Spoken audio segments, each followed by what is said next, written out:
श्री सच्चिदानंद सद्गुरु साईनाथ महाराज की जय। Sri Sai Satcharitra, Chapter 43 and 44, Baba's Passing Away continued. Preparation, Samadhi Mandir, Breaking of the Brick, 72 hours Samadhi, Jogs Sannyas, Baba's nectar-like words. Chapter 43 and 44 continue the story of Baba's passing away, and therefore they are taken together. Previous preparation. It is the general practice amongst the Hindus that when a man is about to die, some good religious scripture is read out to him with the object that his mind should be withdrawn from worldly things and fixed in spiritual matters, so that his future progress should be natural and easy. Everybody knows that when King Parikshit was cursed by the son of a Brahmin rishi and was to die after a week, the great sage Sukdev expounded to him the famous Bhagavat Puran in that week. This practice is followed even now, and the Gita, Bhagavat, and other sacred books are read out to dying persons. Baba, being an incarnation of God, needed no such help, but just to set an example to the people, he followed this practice. When he knew that he was to pass away soon, he asked one Mr. Vaze to read Rama Vijay to him. Mr. Vaze read the book once in the week. Then Baba asked him to read the same again day and night, and he finished the second reading in 3 days. Thus 11 days passed. Then again he read for 3 days and was exhausted. So Baba let him go and kept himself quiet. He abided in his self and was waiting for the last moment. 2 or 3 days earlier, Baba had stopped his morning peregrinations, going out and begging rounds, and sat quietly in the masjid. He was conscious till the last and was advising the devotees not to lose heart. He let nobody know the exact time of his departure. Kaka Saheb Dikshit and Shriman Bhuti were dining daily with him in the masjid. That day, 15th October, after the Aarti, he asked them to go to their residence for dining. Still a few, which is Lakshmi Bai Shinde, Bhagoji Shinde, Bayaji, Lakshman Bala Shimpi, and Nana Saheb Nimonkar remained there. Shama was sitting down on the steps. After giving ₹9 to Lakshmi Bai Shinde, Baba said that he did not feel well there in the masjid, and that he should be taken to the Dagdi, stone Wada of Booty, where he would be all right. While saying these last words, he leaned on Bayaji's body and breathed his last. Bhagoji noticed that his breathing had stopped, and he immediately told this to Nana Saheb Nimonkar, who was sitting near. Nana Saheb brought some water and poured it in Baba's mouth. It came out. Then he cried out loudly, "O Deva!" Baba seemed to open his eyes and say, "Ah," in a low tone, but it soon became evident that Baba had left his mortal body for good. The news of Baba's passing away spread like wildfire in the village of Shirdi, and all people, men and women, children, ran to the masjid and began to mourn the loss in various ways. Some cried out loudly, some wallowed on, and some fell down senseless in the streets. Tears ran down from the eyes of all, and everyone was filled with sorrow. Some people started remembering the words of Sai Baba. Somebody said that Maharaj, Sai Baba, told his devotees that in time to come he would appear as a lad of 8 years. In the Krishna avatar, Chakrapani, Lord Vishnu, performed this very deed.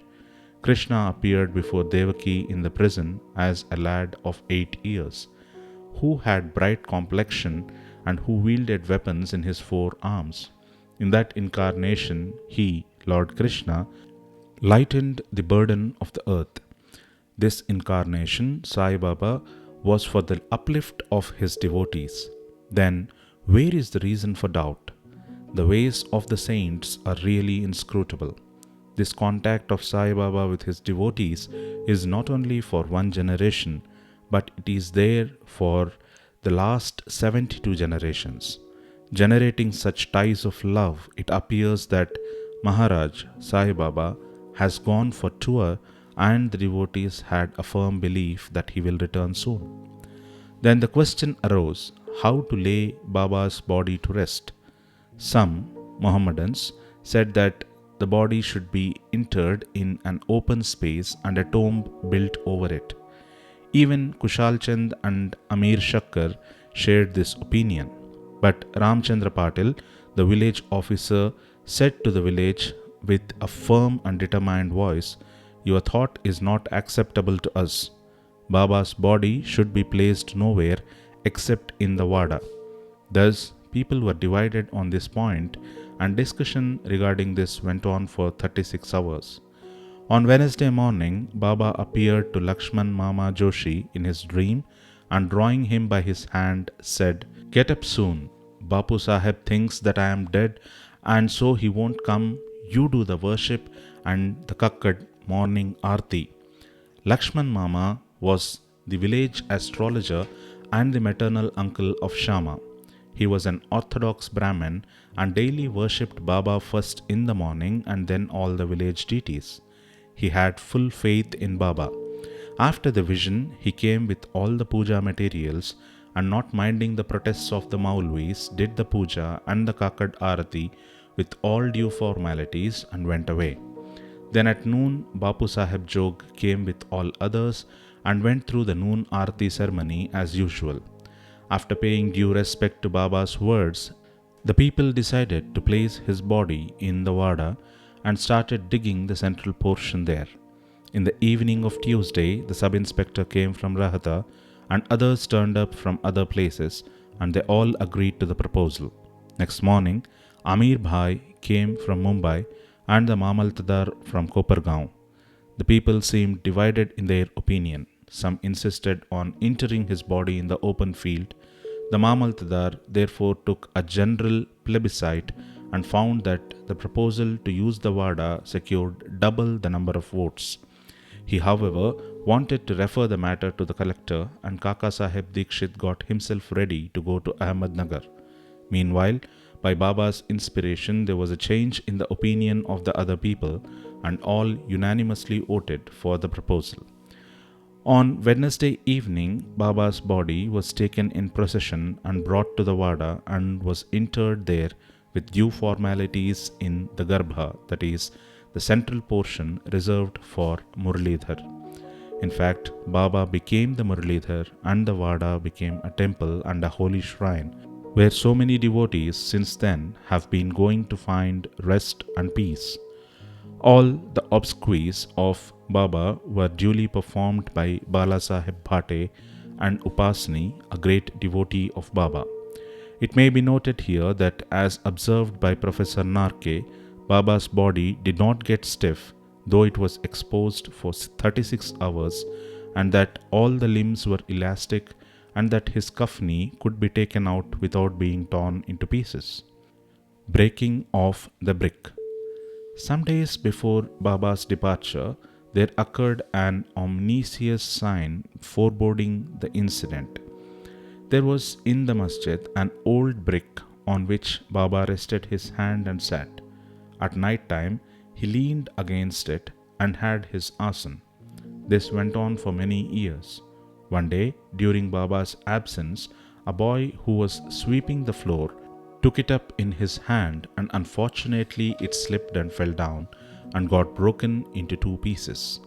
When Baba came to know about this, he bemoaned its loss, saying, "It is not the brick, but my fate that has been broken into pieces.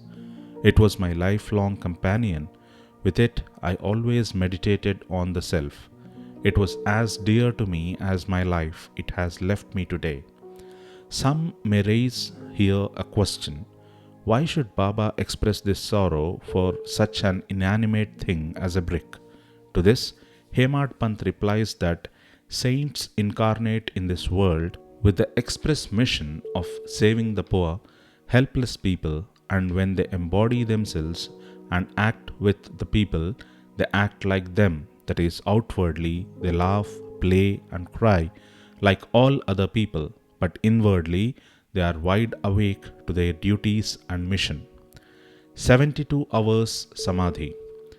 32 years before this, that is in 1886, Baba made an attempt to cross the borderline. On Amargashira Paurnima, full moon day, Baba suffered from a severe attack of asthma. To get rid of it, Baba decided to take his pran high up and go into Samadhi. He said to Bhagat Mahilsapati, "Protect my body for 3 days. If I return, it will be all right. If I do not, bury my body in that open land," pointing to it, "and fix 2 flags there as a mark." After saying this, Baba fell down at about 10 p.m. His breathing stopped as well as his pulse. It seemed as if his pran left the body. All the people, including the villagers, came there and wanted to hold an inquest and bury the body in the place pointed by Baba. But Mahilsapati prevented this. With Baba's body on his lap, he sat full 3 days guarding it. After 3 days passed, Baba showed signs of life at 3 a.m. His breathing commenced, the abdomen began to move, his eyes opened, and stretching his limbs, Baba returned to consciousness, life again. From this and other accounts, let the readers consider whether Sai Baba was the 3.5 cubits body that he occupied for some years and that he left thereafter, or he was the self inside. The body, composed of the 5 elements, is perishable and transient, but the self within is the thing, absolute reality, which is immortal and intransient. This pure being, consciousness or Brahma, the ruler and the controller of the senses and mind, is Sai. This pervades all things in the universe, and there is no space without it. For fulfilling his mission, he assumed the body, and after it was fulfilled, he threw away the body, the finite aspect, and assumed his infinite aspect. Sai ever lives as also the previous incarnation of God Dattatreya, Sri Narasimha Saraswati of Gangapur. His passing away is only an outward aspect, but in reality, he pervades all animate and inanimate things, and is their inner controller and ruler. This can be and is even now experienced by many who surrender themselves completely to him and worship him with wholehearted devotion. Though it is not possible for us to see Baba's form now onwards, but if we go to Shirdi, we shall find his beautiful lifelike portrait adorning the masjid. This has been drawn by Shamrao Jaikar, a famous artist and well-known devotee of Baba. To an imaginative and devout spectator, this portrait can give even today the satisfaction of taking Baba's darshan. Though Baba has no gross body now, he lives there and everywhere and will affect the welfare of the devotees even now, as he was doing before, when he was embodied. Saints like Baba never die. Though they look like men, they are in reality God himself. Bapu Saheb Jog's Sannyas. Hemad Pant closes this chapter with the account of Jog's Sannyas. Sakharam Hari, alias Bapu Saheb Jog, was the uncle of the famous Varkari Vishnu Bua Jog of Pune. He had no issue.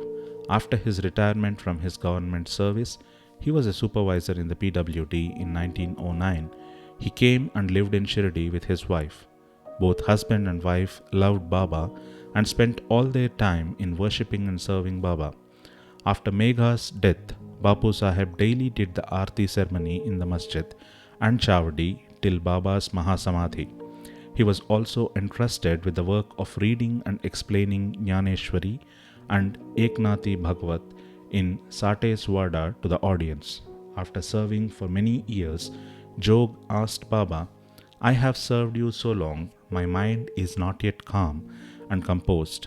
How is it that my contact with saints has not improved me? When will you bless me?"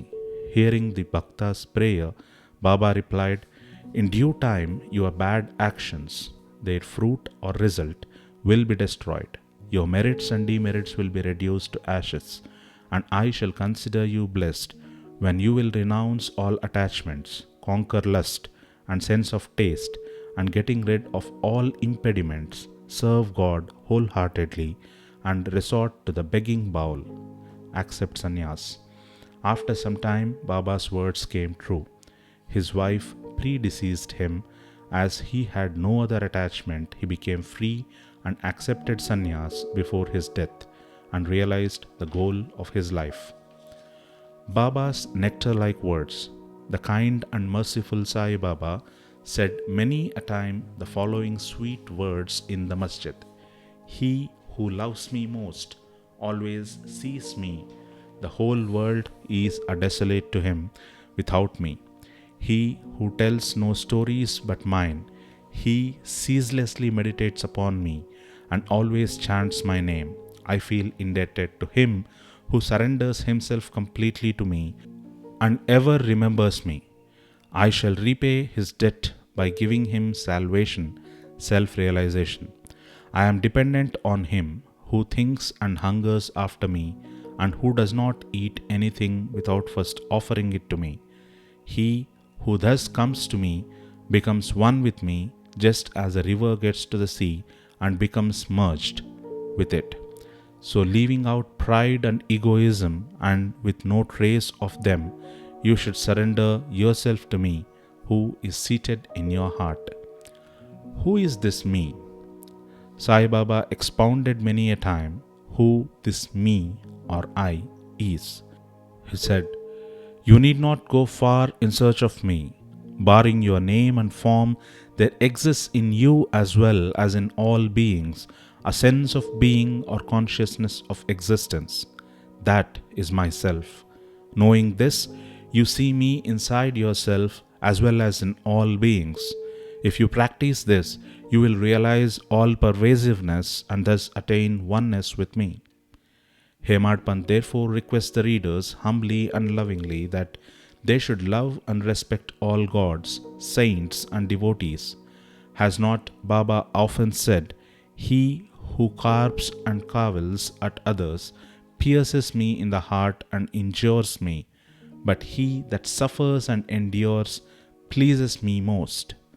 Baba thus pervades all beings and creatures. He likes nothing but love to all beings. Such nectar, pure auspicious ambrosia, always flowed from Baba's lips.